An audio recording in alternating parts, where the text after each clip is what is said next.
Сәлем достар, бүгін сіздермен біз баланың аяғын қалай түзулейміз.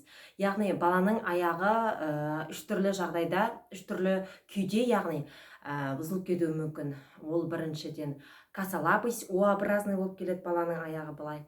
Х-образды болып келеді, яғни баланың аяғы былай аяқты елестетсек, бала аяғы осылай тіке деп елестетсек, баланың аяғы былай бетіп Х сияқты болып кетеді. Одан кейінгі косолапость, яғни аяғын ішке қарай былай басады, аяғын ішке қарай. Бұл менің баламның жағдайын, күйінің жағдайы. Барлығында да осы үш бөлігінде де біз баланы тек қана массажистке апару арқылы емдете аламыз.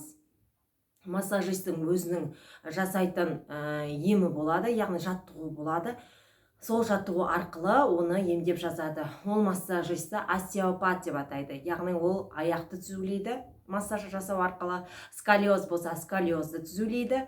Тағы да басқа дене мүшелер, мысалы мойны қисық болса деген секілді, осындай дене мүшелерінде ақауы бар балаларды емдеп жазатын массажист остеопат деп аталады. Осы остеопат болса, егер өзіңіздің қалаңызда болса, соның жаттығу, соған міндетті түрде апаруыңыз керек болады. Остеопатқа апарсаңыз, өзі қанша курс алу керектігін, бір курс 10 күннен тұрады, арасында 10 күн демалады, екінші курс 10 күннен болады, арасында 10 күн демалып, осылай өзінің емдік жаттығуын жасайды. Остеопатқа апарсаңыз, оның қай степенде тұрғанын айтып, бір курс аласыз, 2 курс аласыз, 3 курс аласыз, 4 курс аласыз деп қанша курс алатынын өзі айтып береді. Одан бөлек, остеопаттан бөлек, менің о баста айтып кеткенімдей, баланың бүткіл жаңағы жағдайына, жай-күйіне, сипатына анасы жауапты болғандықтан, мұның бәріне сол баяғы анасының мейірімділік жетпегендіктен де жаңа болуы мүмкін.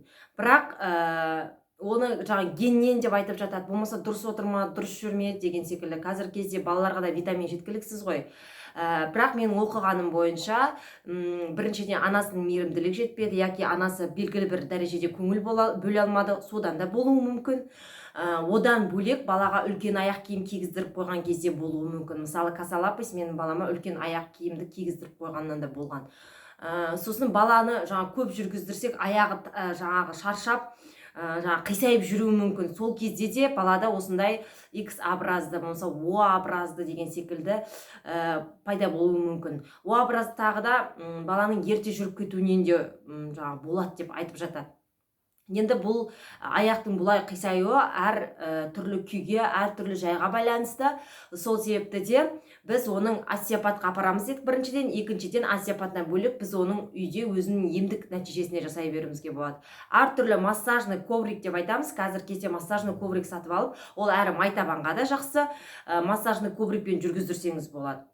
Сосын менің балам ішке қарай басатын. Мен оны қалай емдей бастадым? Мен бірінші сол остеопатқа апардым. Остеопаттан бөлек күніне аяғына, әрі майтабандығы да бардым, күніге аяғын оқтаумен жүргіздіре бастадым.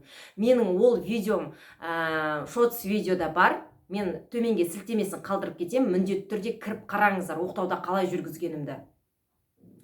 Аяғын түзулету үшін. Егер де сіздің балаңызда менің балам секілді аяғын ішке қарай бет басатын болса, онда оны күнделікті анасы оқтауда жүргізу арқылы, немесе бір сызықтың бойында жүргіздіру арқылы емдеп жазалады. Одан бөлек аяғын былай оқтауға қойып, аяғын бөлек екі жаққа қарай аяғын оқтаумен елеген секілді осылай істесек те болады. Сонда аяғы екі жаққа қарап шығады. Бұл менің баламдағы косолапостьті айтып жатырмын, яғни аяғын ішке қарай басуда. Одан бөлек, онысы менің баламда майтабандықты да бар деді. Майтабандықты мынандай дөңгелекшелер арқылы біздің үйде бар, массажный дөңгелекшелер осындай. Осыда былай дөңгелейді, ары бері аяғын дөңгелетіп қойып жасайды. Остеопатқа апарсаңыз, ол жерде өзінің мынандай үлкен бір дөңгелететін аппараты бар. Майтабандықта соны дөңгелетіп жасау арқылы майтабандығын кетіреді. Бірақ одан бөлек анасы үйде өзі жасау керек, осындай дөңгелекшелерге дөңгелету арқылы. Оқтауға жүру арқылы оқтауды өте жақсы кетіреді майтабанды негізі. Себебі оқтау қатты басқан кезде, бір ізбен басқан кезде қатты тиеді ғой. Сол себепті де оқтаудан бөлек осындай дөңгелекшелерде жүру майтабандығын кетіреді. Одан бөлек майтабанға жаңағы баклажкалардың қақпағы бар. Баклажкалардың қақпағын көп жерде тігіп қойғанын көрем. Үйде өзіңіз тігіп қойсаңыз болады. Сол баклажкалардың қақпағынан жүргіздіру арқылы да майтабандығын кетірсеңіз болады.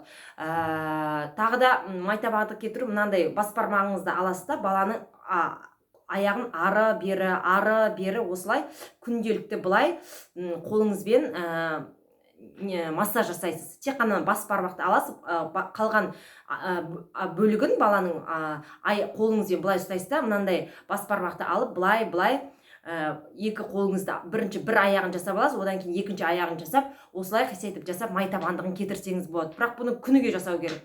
Мен басында азанда кешке жасайтынмын. Кейіннен кешкілік уақытта бір мезгіл табанына майды жағып жіберіп, осылай қолмен жаңағы жасайтын болдым. Бұл да кішкене баламның жаңағы пятки дейміз ғой, мысалы табанның кішкене бөлшегі бүйтіп шығып тұру керек қой. Соның шығарып майтабандығын кетіре бастады.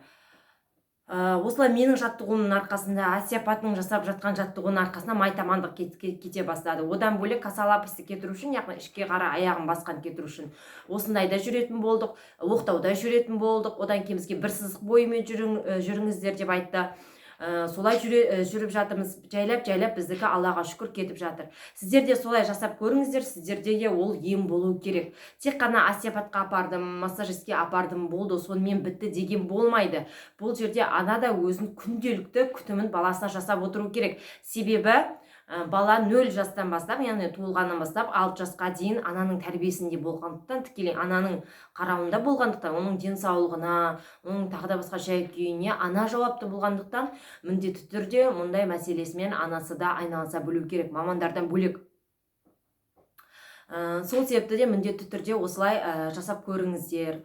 Ем болады, ем қонады балаңызға. Егер де достар видео қызықты болса, әрі пайдалы болса, жазылыңыздар арнама. Себебі Алла қаласа осы бала дамуына байланысты түрлі қызықты пайдалы видеоларды салатын боламын. Егер видео ұнаса, бөлісіңіздер, лайк басыңыздар, және де ұсыныс сұрақтарыңыз болса, комментарийге жазсаңыздар болады, мен жауап беремін. Көргендеріңізге рахмет. Жазылуды ұмытпаңыздар.